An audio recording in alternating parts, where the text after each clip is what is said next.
Something I always get asked by guys is, okay, I can learn routines, I can learn all these, kiss close routines or things to open, tricks, magic tricks, but how do you become natural? How do you become someone that they're walking around the club and PUAs wouldn't even be able to tell that they're a PUA, that they've learned this stuff.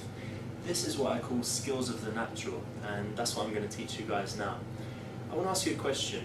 Who knows someone that is very social, very good with people? You can put them in a cocktail party and they just go around the room, everyone's reacting well, laughing. Everyone normally knows someone like that. Who of you knows someone that is an Olympic gold medalist? Who knows a heavyweight boxing champion? Alright, what we've got is two different areas. One is pretty common, and another is very rare, almost to the point of genius.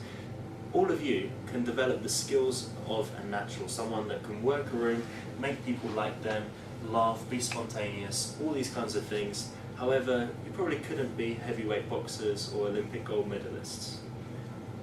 What I've done is I've broken down the elements that a natural has that enable them to engage people and just be so good socially. What are they doing? Different things. First, they are completely out of their head. That doesn't mean they're on drugs. What it means is that they're not thinking, oh, what do I say next? Oh, so what do you do? They're not going into their head and thinking of things to say all the time. And part of the reason they're not doing that is because they're completely comfortable with the situation. They're comfortable, they're relaxed, they don't really care what people think of them too much. They know that they're going to brighten up people's day, they're going to make people feel good. So they're happy getting into conversations, knowing that the result will usually be very good. Other elements, they're completely focused on the other person. So they're noticing all the little details. They're noticing if she stands like a ballerina. They're noticing her jewellery, her present from her grandmother that means a lot to her. They're noticing all these elements. They're also paying attention to her so much that they're able to give great answers, that they show that they're a very good listener, that they show that they can build a connection and that understanding with someone very quickly. These are the skills, if you think about it, you can probably imagine that this is what the person is doing. How do you learn them? How do you incorporate them into your own character? We've developed different exercises to do this. Some of them are established acting exercises, and some of them are things that we've developed specifically for this skill. So what we've done is we've actually broken down the elements of this person that is great socially. What do they have? That's what we've done. We've analysed this person, we've broken them down, now we can teach them. First thing we do is one-word improv. This is an acting exercise where what you do is you make a story one word at a time with your partner in pairs. And you make it a story that flows together. So it could be, tomorrow I will go to the shop, and it just flows like that. Anytime you reach a full stop, you say then, next, afterwards, and keep it going. The goal is that you say the first thing that comes into your head. This will train you to just flow, be spontaneous, roll with things, not think too much. You want to remove ers, ums and pauses and all these things, and you just want to flow with it. But there's something that if you practice them, if you work on them, if you identify how strong you are in that area already, you can have an idea of how good you will be socially, naturally in the future. So the first one is called one-word improv. This is an acting exercise, and I can call someone up to demonstrate. This will be more helpful. What we want to do is we want to make a story one word at a time.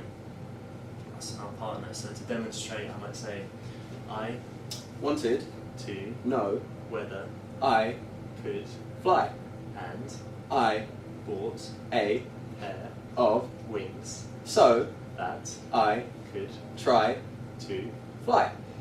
I Put the wings on and went to a cliff.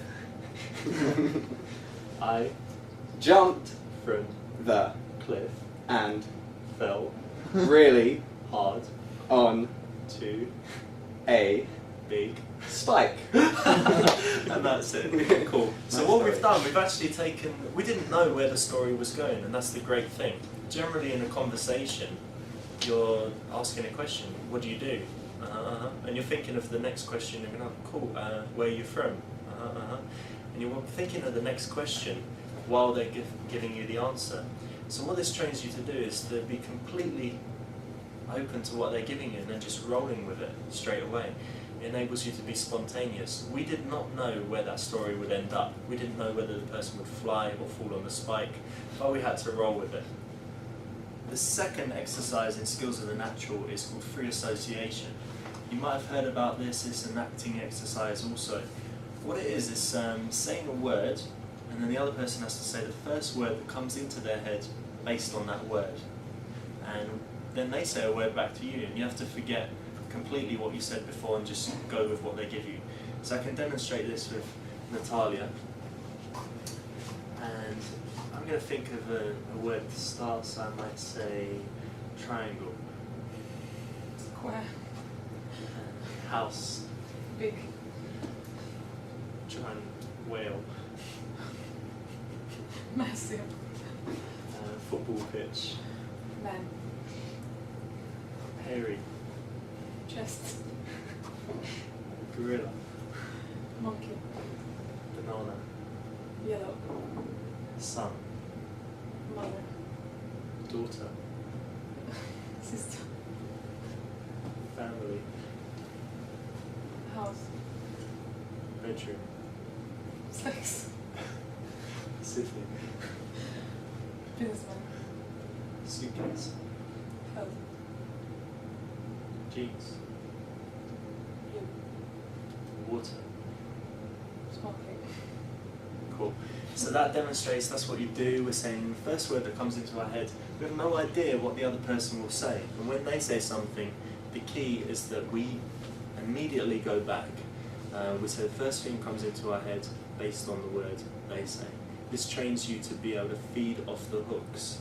Anytime a woman says something, she's giving you a number of hooks. She might say she's from Brazil, she's 20 years old, she's a student. That's 3 hooks. And you could just ask another question immediately. This trains you to be very focused on what they're giving you and to go with it. I'm going to demonstrate free association for you if I could have a volunteer. So if I say jungle, George. king, James. Bible, Passion. club, Bar. drinking, Eating. pasta, Italian. pizza,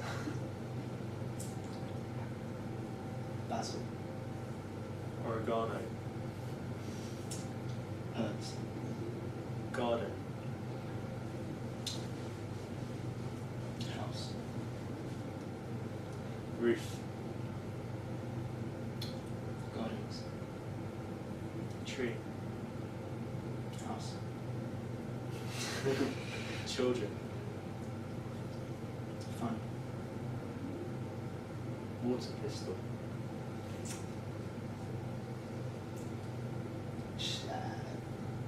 Gun. Wild Wild West. Wilson. Wicked. Alright, cool. That's a good example. Pretty good, we kept it flowing. Better if we're snappy and if we're saying the first thing that comes into our head. So you've just done free association and that trains you to go with what they're giving you. But there's another situation that guys have, which is awkward silences and dealing with them. You know, that moment when you're thinking what to say. I'm going to teach you something that, combined with the first free association exercise, will help you to deal with that. So if I could demonstrate with Natalia. First I'm going to show you what most guys do in a conversation. So this is the wrong way to do things. So we do the exercise again. If I say umbrella, Right. cloud, Right. battleship, Game. PlayStation, 3. clock. Time. So what am I doing? I'm showing a lot of weakness, I'm looking away, I'm breaking eye contact, I'm umming and ahhing, what is that saying to the woman? That is communicating that I'm nervous, I'm uncomfortable. We're not in a natural conversation. This is not how you converse with your friends.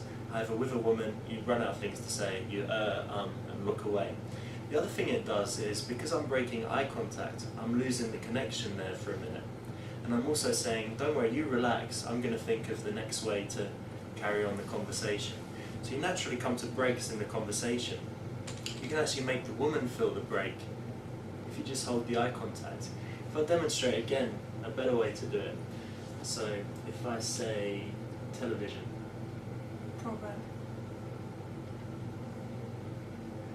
ITV, Coronation Street. Manchester,